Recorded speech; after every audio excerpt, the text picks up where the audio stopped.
Perkenalkan, nama saya Dandi Adi Prabowo dari kelas 11 TK 05, absen 14. Perkenalkan, nama saya Fajar Rifai, kelas 11 TK 5, nomor absen 20. Kali ini saya akan mempresentasikan tentang peran Indonesia dalam perdamaian dunia. 1. Makna hubungan internasional. Secara sederhana, hubungan internasional berarti sebuah hubungan antar bangsa, baik antara warga negara satu dan negara lainnya, negara dan individu atau bahan hukum, serta negara dengan negara.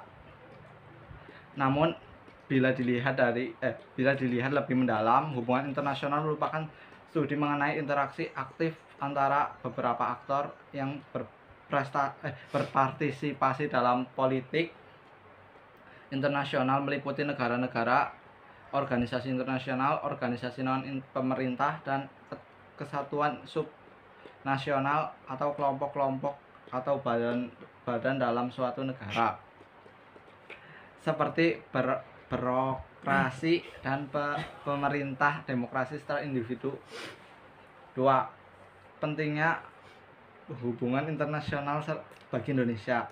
Kerjasama antar negara diperlukan antara lain karena dua faktor sebagai berikut. 1. Faktor internal, yaitu faktor kekhawatiran terancam kelangsungan hidup sebuah negara. Kelangsungan hidup sebuah negara dapat terancam karena kudeta, intervensi negara lain, sehingga penguasaan oleh negara lain. Faktor eksternal, yaitu suatu negara tidak dapat berdiri sendiri tanpa bantuan dan kerjasama dengan negara lain. Bantuan negara lain tersebut diperlukan untuk membantu pemecahan berbagai masalah yang dihadapi suatu negara, baik mengenai ekonomi, politik, atau masalah sosial. Ketika politik luar negeri Indonesia dalam menjalani hubungan internasional, kebijakan politik luar negeri Indonesia tidak terlepas dari pembukaan NRI tahun 1945 pada alinea keempat tentang tujuan negara, yaitu ikut serta dalam perdamaian dunia yang berdasarkan kemerdekaan, perdamaian abadi, dan keadilan sosial. 4. Politik luar negeri bebas, dan Indonesia memiliki prinsip politik luar negeri bebas dan aktif. Bebas dapat diartikan Indonesia bebas bergaul dengan negara manapun tanpa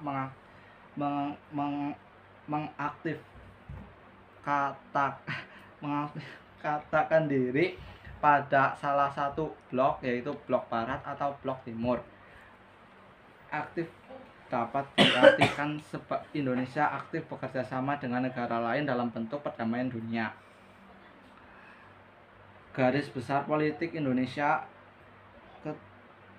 tidak berpihak atau non-alignment berdasarkan sejumlah dokumen. Peran Indonesia untuk tidak memilih atau memihak satu kelompok barat atau timur, tapi menekankan pada peran atau kontribusi antara lain. Indonesia memperkasai KAA pada tahun 1955 yang diikuti negara-negara di Asia dan Afrika.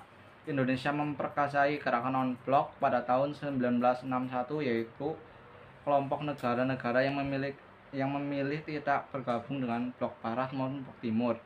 Indonesia aktif dalam berbagai organisasi region maupun internasional seperti ASEAN dan APEC.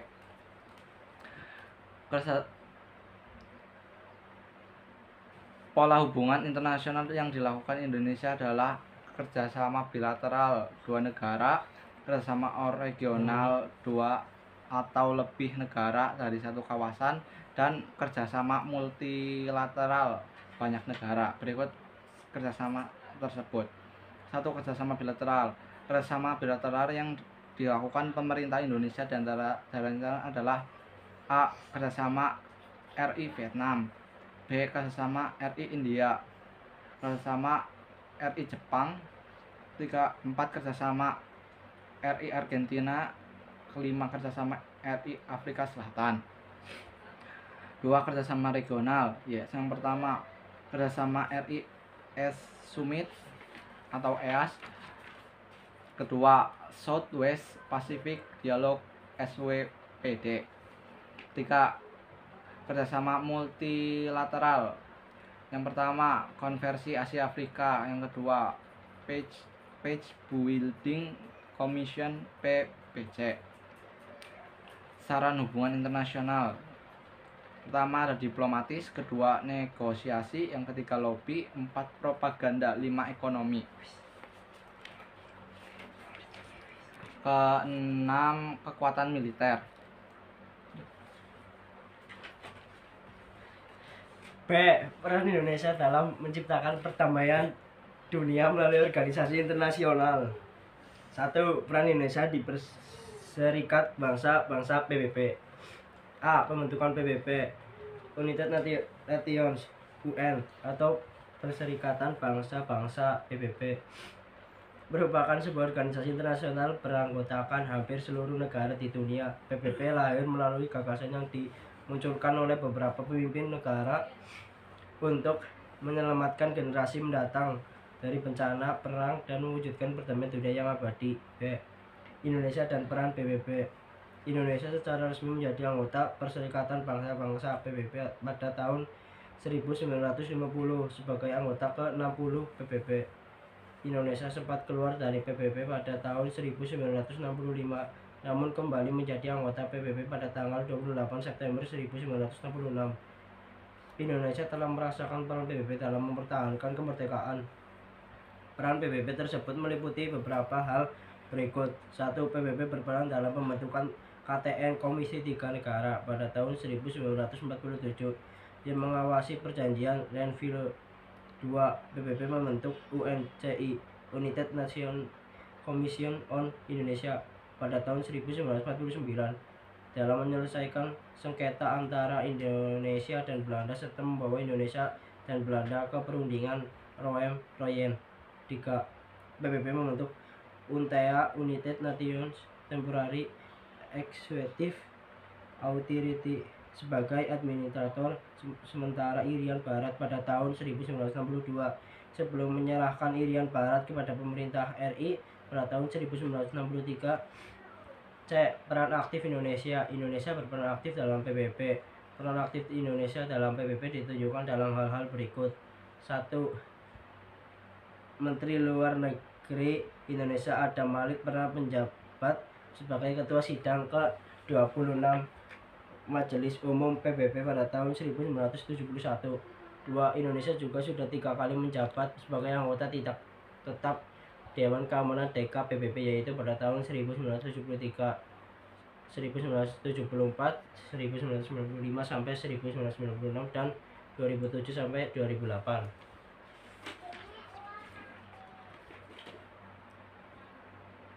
3. Indonesia menjadi anggota sejumlah lembaga di bawah naungan PBB seperti Dewan Sosial dan Sosial Perserikatan, Organisasi Pangan dan Pertanian, dan lain-lain. 4. Indonesia terpilih kembali sebagai anggota Dewan Penasehat Pusat Penanggulangan Terorisme PBB periode 2015 sampai 2018 setelah sebelumnya memegang jabatan yang sama pada tahun 2012 sampai 2014. 5. Indonesia telah berpartisipasi aktif bagi pengembangan dan implementasi norma-norma perlindungan HAM dalam sektor bisnis di tingkat internasional maupun nasional. 2. Peran Indonesia di ASEAN. Sejak pembentukan ASEAN merupakan organisasi kerjasama di kawasan Asia Tenggara yang didirikan melalui Deklarasi ASEAN tanggal 28 Agustus 1967 di Bangkok, Thailand. Negara-negara pendiri sekaligus yang tergabung dalam ASEAN adalah Indonesia, Malaysia, Filipina, Singapura, dan Thailand. Latar belakang terbentuknya ASEAN adalah persamaan senasib sebagai negara yang pernah dijajah. Seluruh negara ASEAN kecuali Thailand memang pernah dijajah bangsa asing.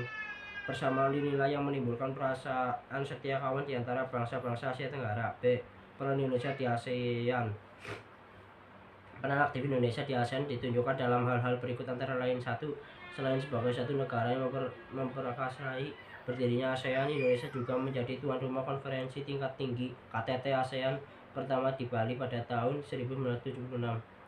Selanjutnya, Indonesia yang pernah menjadi tuan rumah KTT ASEAN tahun 2003 dan pada tahun 2011. 2. Sekretariat ASEAN terletak di Jakarta dan berfungsi sejak tanggal 7 Juli 1976. Sekretariat ASEAN adalah tempat sekretaris jenderal ASEAN yang bertugas antara lain memperkasai, memberikan nasihat, melakukan koordinasi, dan melaksanakan kegiatan-kegiatan ASEAN. 3. Indonesia memandang penting perdamaian dan stabilitas di kawasan ASEAN dan sekitarnya termasuk terkait sengketa batas wilayah di Laut Tiongkok Selatan. 4. Dan lain-lain. Peran Indonesia dalam menciptakan perdamaian dunia melalui organisasi internasional. 3. Peran Indonesia di gerakan non-blok. A. Pembentukan gerakan non-blok. B. Peran Indonesia di gerakan non-blok. 1. Salah satu pemrakarsa GNB gerakan non-blok. 2. Pemimpin gerakan non-blok pada tahun 1991. 3. Penyelenggara KTT gerakan non-blok. GNB mendukung perjuangan Palestina yang perumusannya terdapat dalam pesan Jakarta atau Jakarta Message. 4. Memecahkan masalah-masalah dunia berdasarkan pada asas keadilan. Sekian dari kami. Terima kasih. Wassalamualaikum warahmatullahi wabarakatuh.